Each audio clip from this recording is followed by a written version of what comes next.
Today I'm going to show you how to dehydrate frozen corn. I like to buy a whole bunch of bags from my local grocery store when they're on a really good sale and then throw them onto my dehydrator. And then I have the corn that I can use for like soups and chilies and casseroles. I really don't want to take up space in my freezer with just bags of corn, where to me that would be more valuable space for something else.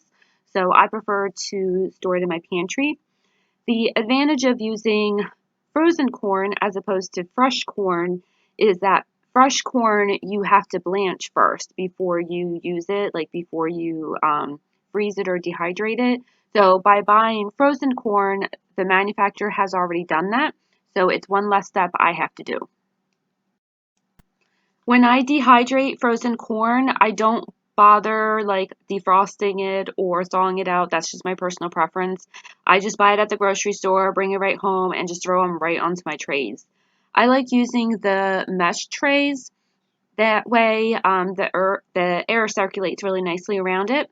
So I just dump a whole bunch onto the tray and then I push it out into an even layer, kind of like a single layer. You don't want to do clumps of corn because then it won't dehydrate evenly. So this kind of makes it go a little bit faster. And then we're just going to do this for all of our bags.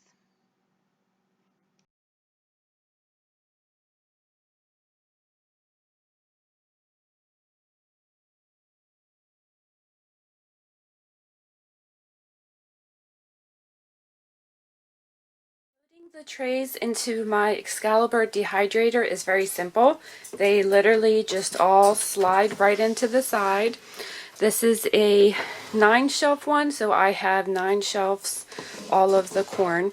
Once we have everything loaded, you're going to put the cover on, and then we can turn on the dehydrator.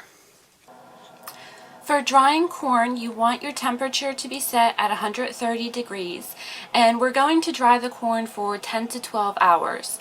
The nice thing with my Excalibur is that it actually has a timer, so I can set it to the 10 hours and it'll automatically turn off. I can then check the doneness to see whether they're good or whether I need to dehydrate them a little bit longer. After the 10 hours, you want to check your corn for doneness. They should be hard and brittle, no moisture. They should feel just really hard. If they still feel kind of soft or a little bit of moisture, just put them in for a little bit longer.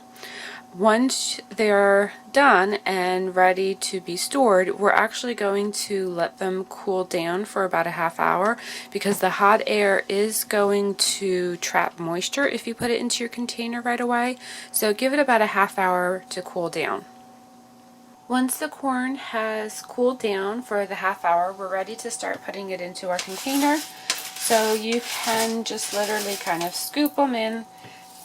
I like using a canning funnel because I find it makes it a little bit easier to get it into the hole. Sometimes the corn will be a little bit stuck to the drying sheet, so I just run my fingernails over top of it to loosen up the kernels. Will also make it a little bit easier to grab. Other thing you can also do, if you loosen up all of your kernels first, you can then take your sheet and make sure I get them from the center as well.